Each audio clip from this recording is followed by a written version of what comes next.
Jadi hari ini tentang bivariate statistik, dari kata by artinya dua, berarti kita menggunakan dua variabel.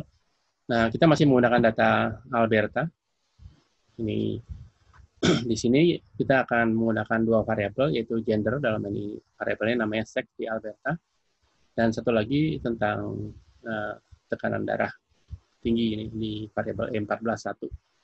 Nah, kali ini kita menggunakan yang plugin yang ESGSS yang kemarin awal-awal heboh cara installnya. Ini ada dua variabel yang skalanya nominal, yaitu gender atau sex, ini hanya dua, 1 dan 2, male dan female. Dan ada tekanan darah, di sini ini tinggi rendah, atau ada dua juga. Jadi sama-sama nominal skalanya, dan tujuannya kita mengukur hubungan, atau istilahnya asosiasi, bukan korelasi. Kalau korelasi itu hubungan antar dua variabel yang interval atau rasio skalanya. Tetapi kalau skala datanya nominal atau ordinal disebutnya asosiasi. Jadi pertama sudah install ESGSS ini, dan di ESGSS ini ada tiga pilihan, data, statistik, dan graf. Nah, kita pakai statistiknya. Kemudian kita pilih yang two-way table ini. Nah, dari sini kalau kita klik, itu muncul tampilan seperti ini. Jadi ini layar dari yang berikutnya setelah diklik. Di layar ini ada tulisannya judulnya two-way table. Kemudian ada kotak yang sebelah kiri ini, itu row variable. Row artinya baris. Jadi karena namanya table, jadi kita membuat table dua arah. Jadi ada baris, ada kolom. Nah, biasanya yang kolom ini dipilih yang kategorinya sedikit. Jadi misalnya jenis kelamin itu kan hanya dua kategori. Kenapa dipilih yang sedikit? Karena kalau kolom, lembar kertas kita lebar itu lebih sempit dibandingkan panjang. Jadi biasanya yang kalau bikin table, yang kolomnya itu yang kotak-kotaknya lebih dikit. Nah, itu contoh ini variabel sex, jenis kelamin ini masuk di kolom. Nah, kemudian statistiknya Anda klik yang, jadi ini sebelum OK, itu ada pilihan data dan statistiknya, itu dapat tampilnya seperti ini. Ini rata-rata yang non-parametrik disebutnya, jadi ada chi-square, ini untuk data nominal juga, ada pi. Ini saya jelaskan di sini, jadi ini hubungan atau asosiasi antar dua variabel nominal. Itu statistiknya ada pi, ada Cramer's V, dan Cramer's V ini itu nilainya antara 0 sampai 1. Di Cramer's V nilainya 0 sampai 1. Tapi yang phi itu dari min 1 sampai plus 1. Kemudian ada lambda, ini lengkapnya Goodman and Kruskal lambda. Ini juga dari 0 sampai 1. Saya cek ada di centang ini, ada yang chi-square, ada yang phi, ada yang Cramer's V, ada yang lambda. Dari sini hasilnya seperti ini. Judulnya tadi two-way table, jadi ada tabel dua arah, biasa disebut juga cross tabulation. Jadi dua arahnya dalam arti ada dua variabel, dari sisi seks, jenis kelamin, dan dari sisi tekanan darah. Dan jenis kelamin ada dua level, tekanan darahnya juga kebetulan ada dua level. Di bawah ini nilai statistikanya. Dia signifikan kalau p-value-nya lebih kecil dari alfa. Nah, kalau kita pakai alfanya 0,05, ini hasil p-value di sini tidak ada yang lebih kecil dari 0,05. Antara jenis kelamin dengan tekanan darah tinggi yang nggak ada hubungannya. Ya, di sini saya tulis bahwa gender dan high blood pressure ini are not related, jadi nggak ada hubungannya. Ya, itu yang skala nominal. Nah, berikutnya ini skala ordinal. Masih menggunakan data Alberta juga, tapi datanya ada proses recode, ada di kode ulang. Di data yang dipakai itu data K6, ini yang lama studinya 1 sampai 6 tahun ini, dia dikelompokkan di bawah high school. Kemudian yang tahun 7 ke 8 ke 10 ini high school. 9 11 disebutnya college. Dan yang 12 13 14 15 itu dikelompokkan nomor, jadi kodenya 4 itu universitas atau lebih tinggi. Dan kalau 99 itu dianggap missing. Nah, kita sebenarnya menciptakan variabel ordinal. Jadi yang 1 sampai 6 tahun ini itu dianggap di bawah high school, kemudian 7 8 10 high school. Jadi ini ada urutan, ada order dari 1 sampai 4, di mana education. Ini jenjang education dari di bawah high school, dan seterusnya. Ini berjenjang sehingga dia skalanya ordinal. Nama variabel awalnya K6, ini di record menjadi edu. Nah, bagaimana cara merekodnya? Itu di R Commander, itu ada klik data, sama, kemudian manage variable, kemudian pilih record variable. Nah, dari sini akan muncul ini. Jadi kita pilih variabel yang akan direcord, dalam hal ini K6 yang ini. K6 ini di-code dengan menggunakan nama baru, yaitu eduk di 1 sampai 6, nah ini pakai titik 2 ya, mirip di Excel. 1.26 sampai dengan 1, artinya data-data yang kode angkanya 1 sampai 6 itu di kode 1. Kemudian yang 7, 8, 10, nah ini ada kata huruf C. C itu artinya combine atau concatenate. Jadi kita menggabungkan data menjadi satu kesatuan. Dan yang 7, 8, 10 ini kodenya 2. Ini juga ada C, 9, 11, ini kodenya 3. Kemudian 12 sampai 15 itu kodenya 4. Dan yang lain NA. NA itu not available. Artinya, kenapa pakai else NA?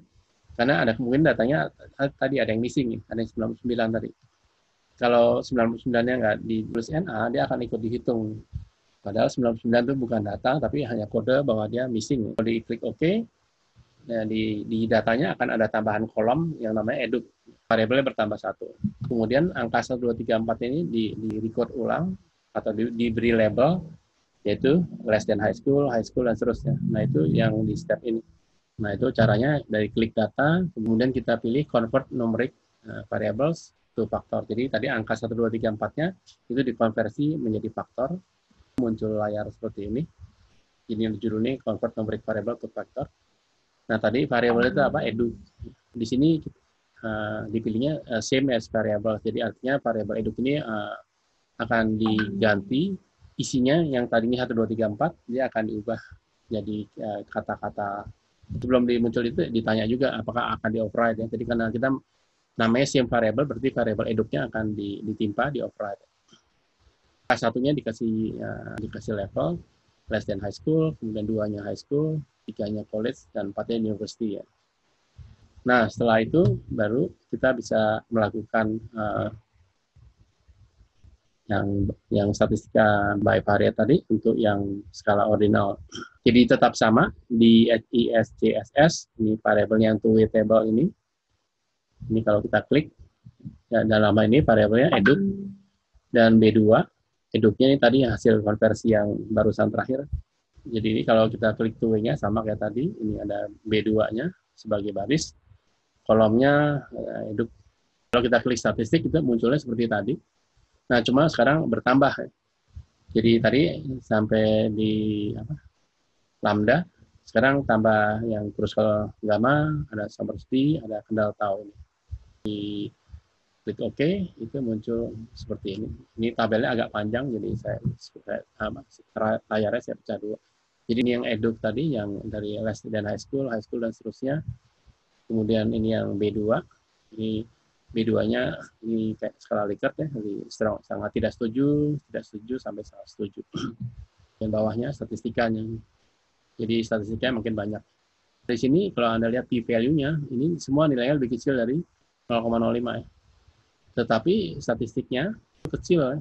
Yang phi-nya 0,00, kemudian ya intinya angka-angka statistikanya kecil.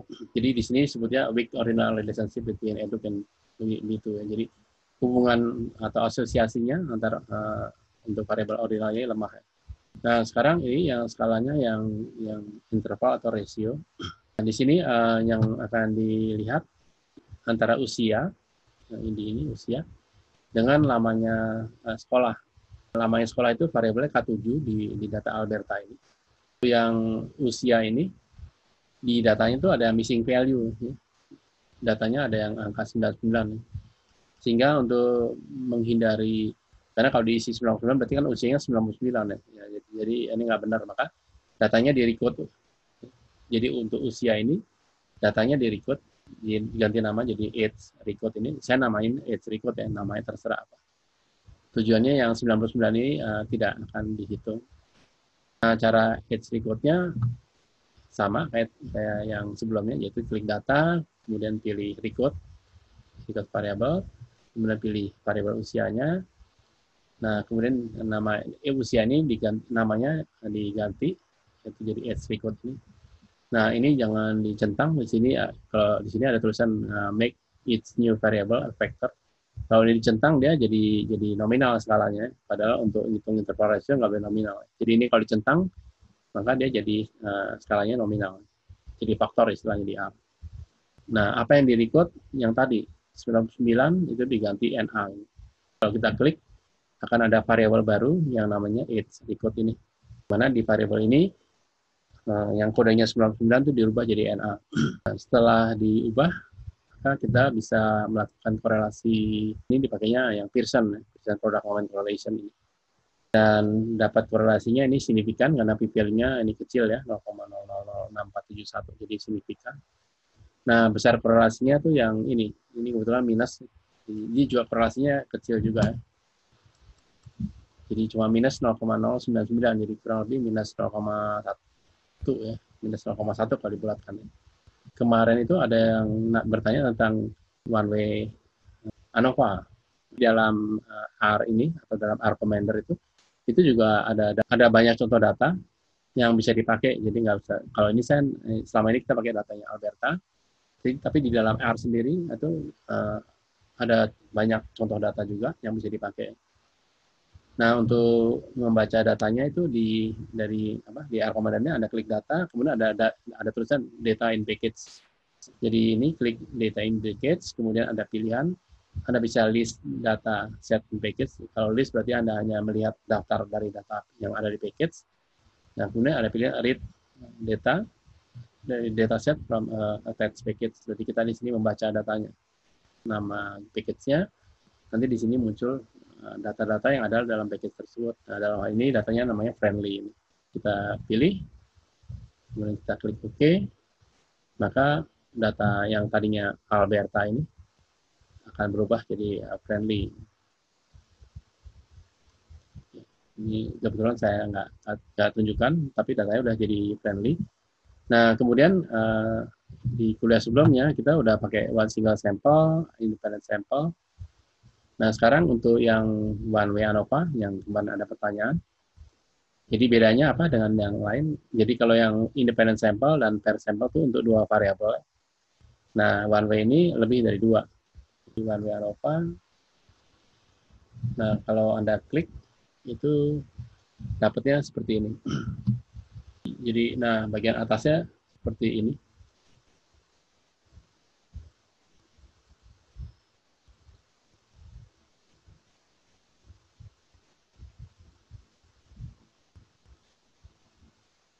Di sini means, kemudian one way ANOVA. Nah, ini jadi groupingnya itu condition tadi, ini kebetulan cuma satu, dan ini yang respon ini yang jumlah jawaban yang benar. Nah, kemudian ada istilah pairwise comparison ini. Jadi kalau ANOVA-nya signifikan, artinya ada perbedaan mean antara tiga kelompok tadi, SFR, before, dan MES tadi, maka kita ingin tahu di antara tiga tadi yang berbeda mana sih? Apakah SFR dengan before, apakah before dengan MES, atau SFR dengan MES. Nah, untuk membandingkan tadi disebutnya ini pairwise comparison. Jadi pairwise artinya sesepasang. Jadi kita membandingkannya dua-dua. Kita akhiri. Sampai besok.